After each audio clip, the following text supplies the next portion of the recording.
And then I want to focus on just one thing today, risk response strategies, which is the developing risk responses. It is the third step, right? Risk identification, risk assessment, risk response development, and then control, right? Risk control. So we have 4 steps. In some resources, you may have 1 or 2 more steps. They kind of make it a little bit fancier. But it's basically 4. And then we will do hands-on activities. And who care about risk? Now you can talk minutes about risk on this one. Okay. So now you can see where are the risks, right? Is there a risk of losing your customer here? Sure. They will probably not knock your door back again. They will go find someone else who can understand them, right? Risk management steps, risk identification, right? Assessment, development, and control. So how I did the acronym? IADC, remember? IADC. So how do you identify risk? Well, you ask people, right? You look at the historical data, you rely on your experience, on others, experts' experience. You read articles, you follow news, right? You can come up with risk identification. Why do we need risk assessment? Why do we need risk assessment? To see if the project is worth doing. So is the project worth doing or risk worth taking or something? Because project is already going on, right? So risk is something that may impact your project objectives. So your project is already going on. So you may decide to take the risk or not, right? But the project is continuation of everything. So it's you are in that PERT and doing project already. But sometimes risk pops up, or you figure out that there will be a risk, and then you think, is it worth it or not, or what do I do? Today we will discuss about what do we do about it. If they are not impeding your project objectives, fine, right? I think I gave the example, right? If I want to drive to Tempe right now, I mean, no, if there's a congestion, my regular route to Tempe right now, but I'm not going there. Is it a risk for me? No. But if I have a 12 o'clock course or meeting there, a class and meeting, and I need to drive right now, if there's a congestion right now or an accident or something like that, then I'm worried because now it's risk for me. Okay. And we don't always take the risks. We can avoid risks and we can mitigate risks, right? There are different strategies that we can develop. Quantification of the risk, because now you have, 400 risks. Well, what are you going to do? Just cry out? No. Based on your time, based on expertise, of course, your company's and project team's expertise, you will come up with maybe 1, maybe 3, maybe 5 risks that you will want to attack, address, mitigate. Others you will monitor, but possibly not take action, even though you want to take action. Maybe you will not have resources. Okay, you will not have resources. Priority. Yeah, I like the quantification and prioritization words in here, because you want to quantify 400 risks, and then after quantification, there's one first risk, second risk, third risk, and then you want to prioritize them. Okay, which ones are now for me urgent to attack? Okay. Prioritization and quantification, I like that. Let's see, and then risk control. Okay, good. So we looked at this one already. And if they are negative, it's threats. If they're positive, the impact is positive, right? The impact is positive. or negative, we call threat. Negative, positive, we call opportunity. And then we worked on this mouse trap, right? Mouse trap. And then we did this one. How do we aggregate risks, right? And this is a big machine, right? A big energy generation unit. And then how do we think of the risk, overall risk on this? And I wanted to cover this one. So this one I want to cover today. So risk impact metrics, that's a very visual aid for us to explain some of the risks to our managers, okay, or ourselves or our team members. But the managers are, we use this more for the managers because it's quick, it's visual, it explains everything we need. And we can make our point on this one slide, okay? Think of this as a slide in your slide deck for your project, okay? How this works is you place the risks on this risk map. Some call heat map, risk impact matrix, we call it. Okay, so for example, the situations we studied, let's think about the tire. A tire hitting me, walking on the sidewalk. Where do I mark it, right? Where do I put it in this matrix? This is the y is probability. Okay, so 1, 2, 3, 4, 5 out of 5. What is the probability? X-axis is impact. Okay, so think about it. So a tire will hit me while I'm walking on the sidewalk texting, right? Like in the video. What is the probability? Yeah, probably 1, right? What is the impact? Probably 1 or maybe, or if it hits me on the right side and I fall under a car, right? Well, yeah, of course. That's why sometimes risk is not really easy to identify. So I would put like here, okay, like here, 1, 1, okay. Remember a tire hitting the door and destroying everything. So what is the probability? Well, probability is maybe a little bit higher, right? Than a tire on the sidewalk. Maybe 2, 3, right? Somewhere here. Let's say 3.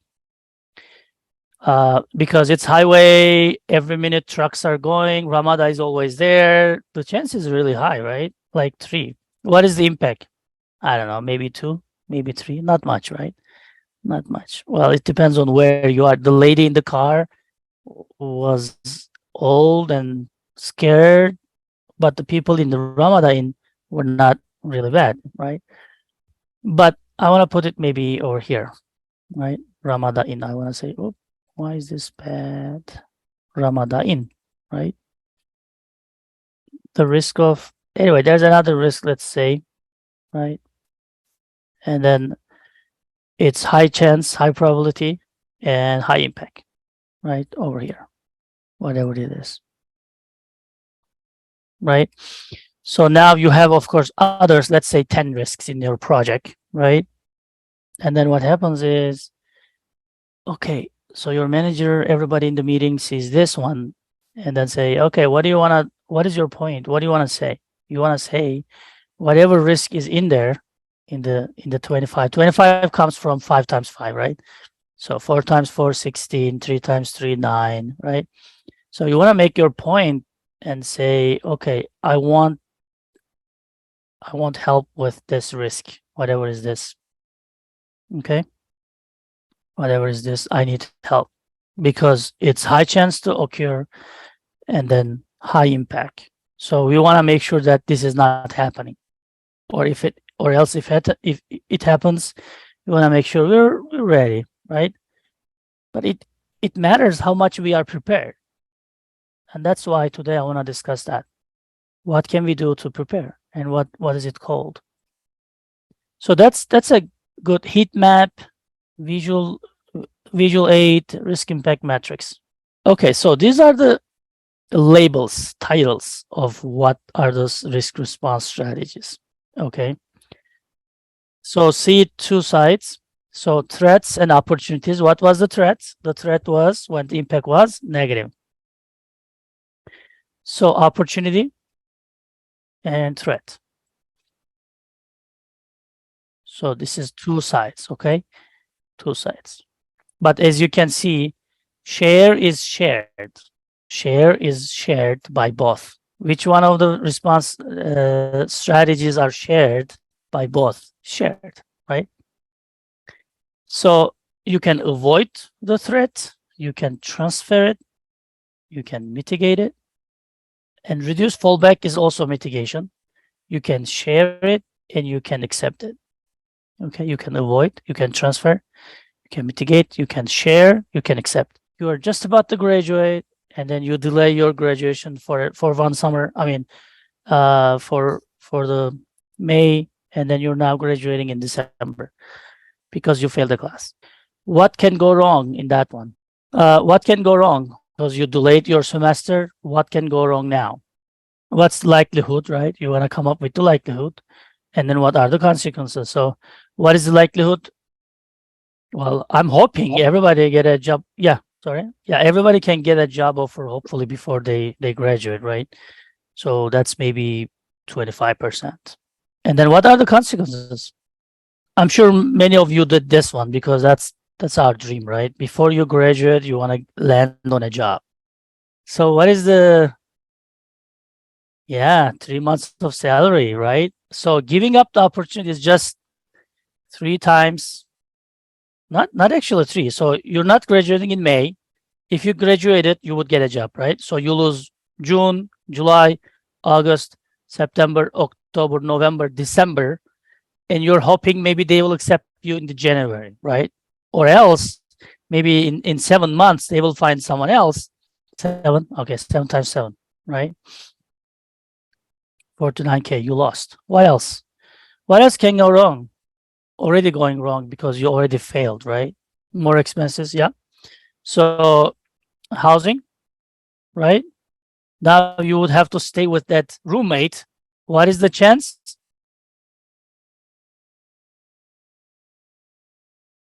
Well, that's you have to stay, right? That I mean, if you want to change it, that's fine. Maybe a 50%. I want to say like 90%, but maybe you want to change roommates or something like that, right? I don't know. So that, and then how much is it? Yeah, 90% housing. What else? So maybe you have to pay the class again, right? You will take the class again. Take the class second time. The course may not be available the next semester. Right? That's the disaster. Take the class second time. What is the percentage? Probably, full percentage, unless if it's not offered, right? What can I think we can write here? The course is offered in next spring. Oh my goodness! Now your graduation is delayed a year, right? What is the chance? Maybe 50%. I don't know, 50%. Let's say 50%. So whenever you talk with your management, they like to see in numbers. Okay. So in your risks, always try to come up with numbers and then try to make like a total amount, right? What is the total amount that you will need or you will lose or you will need? Maybe 50K, right? How about the emotional? Your friends are graduating, you can't. Maybe you wanted to go back to your country, you can't, right? Maybe you wanted to move to your families wherever they are living, your mom, dad, whoever. You wanted to go there, now you can't. Maybe you would get married or had. So emotional, we don't even count. We only look at the financial, right? So risk is a big thing in our life. Did you take any risks this week? Think about your daily routine. Did you drive a car? Isn't that a huge risk? We don't really think about it, but getting in this box is itself scary, right? It's really scary. So I see car accidents every day. It's yeah, even getting on the highway is very risky, Restaurant. Yeah. Did you eat in a restaurant? You may get poisoned. You don't know what is inside. But I want to come back to here, right? Are you worried about all these things every day? Probably not. Probably not. Because you trust city. You trust the business owner, right? Restaurant, you say, okay, they are very careful about the hygiene. Maybe there's a couple of restaurants that you always go, trust, right? And you say city gave them permits, so they should be inspecting them regularly, which is good, right? So it brings us to over here. You know, eating in a restaurant, it's a risk, but it's a risk here, right? It's a risk here. How about driving a car? Maybe somewhere here or even here, right? So, but I forgot to say the colors here. The red is the most prioritized one. That's very urgent, very disastrous, impactful, very probable. So red is that. Yellow is we are monitoring and we are ready to. We have to consider something's there. Like we have to be ready. The green, we're just monitoring them. Okay, so these are interested about those, right? Yeah. Why do we accept risk? Because we are not trained about risk. Actually, we're not accepting it. We're just blindly embracing it. Like we don't have a risk awareness, so we don't even think about risk, right? So we can say, I have nothing else to do, nothing better to do, so we're gonna do it. Maybe it's a very low probability. It's not a security risk, right? Nobody is dying. So it's, yeah, that's why you may be accepting. Getting in a car, driving, but how about airbag systems, right? We think that they protect us, but actually, last decade, 1,000 deaths attributed to airbags. So what does that mean is if there were no airbags, they would have survived. Right? So whatever we do, we cannot eliminate the risk to zero, but we want to eliminate it to acceptable level, right? And think about millions of cars. So it says in a decade. So how many a year? 100. So one in 3 days, right? Is it acceptable? For me, none is acceptable. Even one person is not acceptable. But we're talking about the trade-off with having airbags and not having airbags. So 1,000 deaths having airbags, maybe 10,000 or 100,000 deaths without airbags, right? So even though you try to mitigate some risks, there is still risk, which we call residual risk. It's still there, residual risk. Okay. Of course, they improve it all the time, right? They try to bring this number down. So all this kind of like we want to be very careful about those things. Okay, how about seatbelt? It's very same. It's very similar. So with seatbelts, you get your chest bones broken, right? All this kind of stuff, but it prevents you dying, right? So it's a different, it's a risk mitigation, but it's not making the risk zero. Yeah, betting in Vegas, flying in an airplane, driving in a car, they're all risks. And I'm sure uh, some of you are in the cryptocurrency world. So Bitcoin and all these things. Yeah. So in this world, it's also very risky, right? Every risk may have a reward, maybe not. So let's look into threats, right? Avoid transfer. I want you to know these by heart, right? Just memorize them. And then for opportunity, it's exploit, enhance, share is shared, and accept. Well, accept is also looking the same, but in opportunity, we call it reject because there's something positive and you're basically rejecting it, right? You're not accepting the positive, you're basically rejecting the positive. by not doing it, right? By not doing it. So it's more a rejection rather than acceptance. So some resources you may see accept, some resources you may see accept, reject. And I am inclined to reject more because you're rejecting an opportunity by not doing anything.